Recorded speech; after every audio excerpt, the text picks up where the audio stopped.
अथ सप्तमो अध्याय प्रारंभ। चंड और मुंड का वध। बोलो देवी मैया की जय।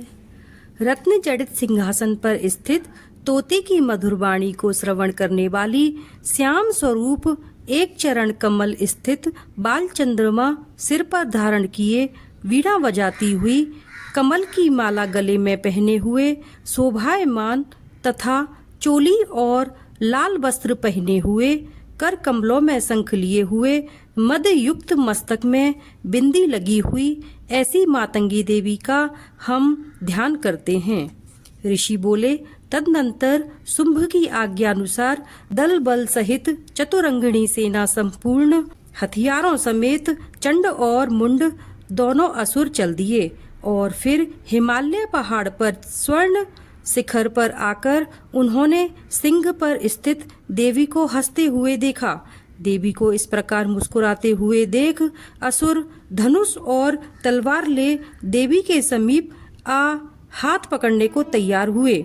तो उसी समय उन शत्रुओं को इस प्रकार देख अंबिका ने क्रोध किया तो भगवती का मुंह श्याम रंग का हो गया और उनकी भौं टेढ़ी तथा माथे की सुकड़न के कारण उनमें से तत्क्षण ही भयंकर कृष्ण वदन वाली असी तलवार और पास लिए काली प्रकट हुई। वह चीते चर्म की साड़ी तथा नरमुंडों की माला पहने हुए भी विचित्र खंग धारण किए हुए, भयानक शुष्क शरीर जो केवल हड्डियों का ढांचा था, अति लंबे शरीर, जीभ को मुंह से बाहर लपलपाते हुए, भयंकर लाल लाल आंखें भीतर को घुसी हुई, भयंकर शब्द से सभी दिशाएं गूंज उठी थीं, ऐसी देवी उत्पन्न हुई और वह देवी असुरों की सेना पर अपने प्रबल वेग से आक्रमण कर असुरों को मारने तथा भक्षण करने लगी।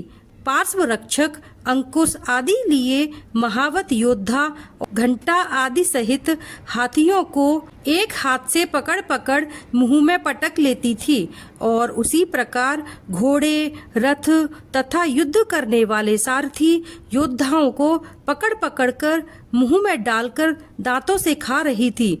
और उस देवी का भयानक रूप बना हुआ था। किसी एक को अपने कुशों से पकड़कर, किसी की ग्रीवा पकड़कर, किसी को पांवों में दबोचकर, किसी को छाती से रगड़ा देकर मार दिया था। उन दैत्यों द्वारा देवी पर शस्त्र और अस्त्र फेंके गए तो देवी उनको अपने मुंह से पकड़ दांतों से चबाकर चूर्ण कर डालती थी। इस प्रकार दुष्टात्मा महाबली विशाल शरीर वाले असुरों की समस्त सेना का मर्दन करते हुए कुछ असुरों को खंगवांग और कुछों को प्रहार से मारा। कुछ असुरों को तलवार से मार, कुछ को खंगवांग से ताड़ना दी और कुछ असुरों को दांतों के अग्रभाग से नोच कर मार दिया। देवी द्वारा क्षण मात्र में ही आसुरी सेना का विनाश होते देख चंड ने उस अति भयंकर काली के आगे बड़ी शीघ्रता से आया और उस महाअसुर चंड ने देवी के ऊपर महाभयंकर बाणों की वर्षा करके तथा मुंड असुर ने हजारों चक्र फेंककर नेत्र वाली देवी को ढक दिया।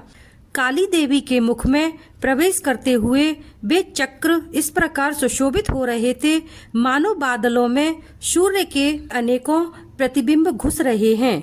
तदनंतर अत्यधिक क्रोधपूर्ण हो भयंकर चिक्कार करते हुए कालिका देवी के निकट अट्टहास किया। उस समय उनके विकराल बदन के भीतर कठिनता से देखे जा सकने वाले दांतों की प्रभा से वे अत्यंत उज्जवल दिखाई देती थीं। देवी ने बहुत बड़ी तलवार हाथ में ले का उच्चारण करके चंड की तरफ दौड़ी और उसके केस पकड़कर तलवार से सिर काट डाला। चंड असुर को मरा देख मुंड असुर भी देवी की तरफ उस समय मुख में दांतों की कांति अति उज्जवल दिखलाई पड़ती थी। फिर देवी उठकर हे शब्द का उच्चारण करती हुई तलवार लेकर महाअसुर चंड के पीछे दौड़ा तो क्रोध युक्त हो देवी ने उसे तलवार से मारकर धरती पर डाल दिया। महाबलशाली चंड और मुंडों को मरा हुआ देख शेष बची हुई समस्त सेना भय से घबराकर चारों दिशाओं में भाग गई। तत्पश्चात चंड और मुंड के सिर को लेकर काली देवी चंडिका देवी के समीप गई और विकट अट्टहास करके बोली, महापशु असुर चंड और मुंड संग्राम में मैंने मार दिए। अब आप इस युद्ध में शुंभ और निशुंभ को मारना। ऋषि बोले, उस चंड और मुंड महाअसुरों के दोनों शिरों को इस प्रकार लाते हुए देख काली देवी से कल्याणकारिणी देवी मधुर स्वरों में बोली, हे देवी, तुम चंड और मुंड इन दोनों महाअसुरों को मारकर मेरे समीप लाई हो। इस कारण आप संसार में चामुंडा देवी के नाम से विख्यात हो जाओगी। इति सप्तमो अध्याय समाप्त। बोलो दुर्गा माती की जय। हेलो फ्रेंड्स, मैं हूँ निक्की। अगर आपको दुर्गा सप्तशती का चंड मुंड संहार अध्याय अच्छा लगा है तो प्लीज लाइक, कमेंट, सब्सक्राइब कीजिए। धन्यवाद।